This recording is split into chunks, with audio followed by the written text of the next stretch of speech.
Joe, Alabama in their first true road test versus a P4 opponent under Kalen Deboer goes up to Madison, Wisconsin, and absolutely handles business. Your thoughts on the game? Yeah, for everybody that was freaking out over Alabama's performance against South Florida, you weren't paying attention. The way that they were able to quickly rally at the end of that game and light up the scoreboard in the fourth quarter was telling of how good they are when they lock in, and they were locked in against Wisconsin. They were dealing with offensive line injuries. It looks like they're starting to get back healthy. They knew going into South Florida, you don't need to trot out two guys that were dealing with injuries in Proctor and Pritchard. You need them against Wisconsin. And what I was quickly reminded of is that Kalen Deboer is a brilliant offensive play caller, Blake. They ran the ball so effectively. Jalen Milroe was used in so many different creative ways. Perfect. They were able to work Jam Miller and everybody, all the backs in so many effective directions.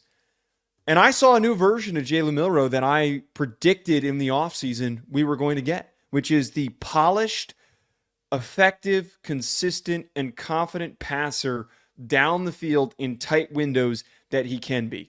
And I feel like this receiving room that they have is extremely underrated, especially as Ryan Williams. We talk a lot about Jeremiah Smith on this show. That Ryan Williams kid is going to be phenomenal for the next 3 years. And he is, it's a cliche to joke about, he's 17 years old. Everybody's going to keep bringing it up this season. That kid's fantastic. This offense, I'm going to go as far as say, I think might be the best in the SEC. They're not better than Tennessee's. I think the Tennessee's. The debate that it could be made there. I think that it is close. No. Because Nico's going to continue to get better, and they don't have the receiver core that's at Tennessee. Now, it doesn't change what's going on defensively, which I think was the bigger story in this that nobody wanted to talk about. LT Overton almost killed a man. Okay. Oh, my God. Yeah, he would play his ass off. Was it locked the quarterback to back up for Wisconsin? So Locke comes in and he almost gets destroyed. I thought they played really well in the secondary. Look, we haven't been able to talk about Bama like this. I thought they played really well in the secondary, but here's the thing. I'm still through 3 weeks, and I know Wisconsin's a big brand. I don't know enough about them. I legitimately don't, because I don't know if they've been tested by anybody that can really test them. Wisconsin has no threats on the outside of, I think it was Pauling. Will Pauling is their best receiver. Pauling. I mean, Joe, that might be the 25th best receiver that they're going to see in the SEC this year. I mean, that might be being generous. Okay, and I'm all right. Well, then I'm being generous. But even with that being said, they handle business. I mean, Joe, you're talking about them offensively. I mean, I thought they ran Jalen Milroe at an effective rate. To your point, I mean, he had 75 yards rushing on 14 attempts. He had 2 touchdowns. Jam Miller ran the football effectively. And look, man, people forget that Kalen Deboer did a lot of running the football with Washington 2 seasons ago, and everybody thinks he's just air raid, throw it all around the plate. No, my man's going to line the football and run that thing, okay? But I agree with you on one thing. The question mark on going into the season about Alabama offensively was the receiver core. And can a young 17-year-old guy in Ryan Williams step up? And he is 17. Kid's freaking good. Bernard's also good. Jeremy Bernard is also really good. He had a really good catch for a touchdown as well. But I think the development, to your point, of Milroe in this offense, and now that they're healthy along their offensive line too, has really propelled them. I thought they played fantastic. But I don't want to – I want to leave it on this with Bama, though, Joe. I thought defensively they looked a little bit better than I thought that they might going into this game. I do wish that Van Dyke was still in there, because Van Dyke actually didn't have a bad first drive either, right? Like, that first drive wasn't bad. Yeah. I mean, he gets a run, he gets hurt. So, I mean, I wanted to see Bama get somewhat tested just a little bit, and there was no test for them. They dominated. Well, that's the disappointing outcome of this. Because you kind of were hoping that this would be a challenge and that we would kind of get to see how does Alabama step up early when faced with a little bit of adversity. But as I said in the preview, this was exactly like the Texas-Michigan game, but on a wider margin of victory, where it just snowballed and snowballed and snowballed because there was just a separation of talent that was so vast.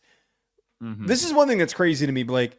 If I told you in like week 7 last year that Jalen Milroe was going to complete 16 passes on 22 attempts and go for 226 and throw the amount of touchdowns that he did and to have some of the big throws he did, you would have called me crazy, right?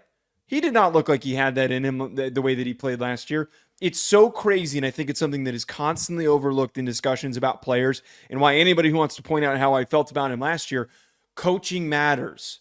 Good coaching matters. That's why we're going to get to Billy Napier and Mike Norvell and those decision-making issues that they're having and the way that they're motivating their players. And if we have time and we talk about Notre Dame, the inability to motivate your players effectively.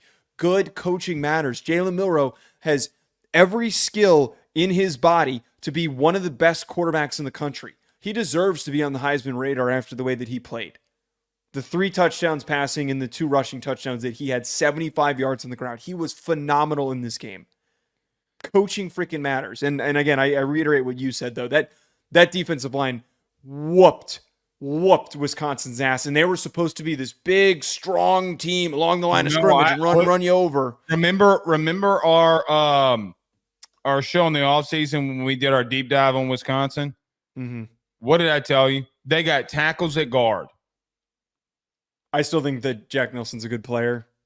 The rest of those guys are mediocre. Nah.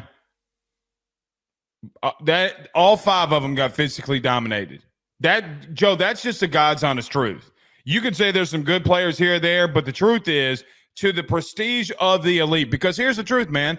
If Wisconsin year 2 under Fickle, they got to recruit at a better rate. They're going to have to start hitting like everything that Wisconsin was built off of, 30 seniors a year, building up every single. That shit's over with. Like, if you want to win, you got to start doing what the big boys do. If you want to be considered a player, if you want to get back to the status that you're in, Joe, they don't have the personnel. So that's what I'd say on Wisconsin. Maybe I poo-pooed a little bit too much on Pauling. He had 9 catches, 83 yards, Joe, and a touchdown. Let me ask you this one final thing on Alabama. How do I want to say this without getting jumped off? Yes, because I don't want to come off sounding like I'm trying to poo-poo on them. Joe, in 2 weeks they got Georgia. Okay, and 2 weeks. No. I'm okay. Furrowing my brow because I'm curious on where you're going with this. Do we know enough about them going into that week? Because I don't think that we do. I don't think that we do. And I think that we're very high on them. Now, here's how this is where I was trying to lead to. Even though we don't know enough about them, I wrote this down as my number one note. They had 28 unanswered points in the fourth quarter last week in 20 minutes. So 28 points in 20 minutes. That's insanity. Pure blown insanity that they legitimately did that in the fourth quarter. Joe, they came out again and they continue to hit on all strides. It does feel like, though, their offense is hitting on all cylinders after going through a tough UCF 3 quarters. I mean, Joe, they 28 points in the fourth, and then 42 here, man. And they put in backups. They could have continued to do what they needed to do if they wanted to. Well, so to that point, I don't think we know the full picture of this Alabama team, but I think that there is – coin flip's not the word I'm looking for. I don't know who I'd predict to win that game at this current moment. I got to be completely honest with you. I give both teams an even chance. Georgia's been tested more than Bama. They have been. Where I think where the separation where Alabama could win that game is the injuries that Georgia's dealing with. I don't know what off the top of my head. I'll quickly check. I don't know what's happening with Tate Ratledge. Like, that's your most important offensive lineman. Yeah. Your best offensive lineman, and you're down that guy.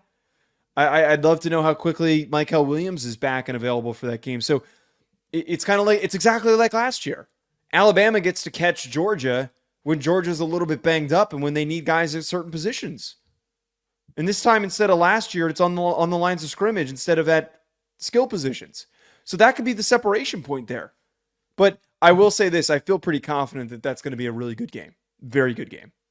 I do agree with that. This video is sponsored by the online fitness training camp presented by Chris Gates Fitness. When I first started talking about Chris, about partnering with our show, not only was I excited to have a fitness sponsor for our pod, but more importantly, when I found out about how he can help people achieve their goals, I was even more bought in, because when the football season starts, it is so tough to stay on top of things and also to be able to enjoy yourself on Saturdays when it's game day. With Chris Gates Fitness's online training camp, you're going to be able to effectively stay focused, consistent, burn fat, build muscle, and do it with a like-minded community of individuals working towards the same thing. On top of this, you're going to be able to get direct coaching from Chris and the ability to ask him questions with an access to a live Q&A where you can get direct personalized support from Chris himself. Don't wait any longer. If you're trying to get in shape during this fall and you want to be able to do it with the right support system, head on over to chrisgatesfitness.com/trainingcamp or click the link in the description.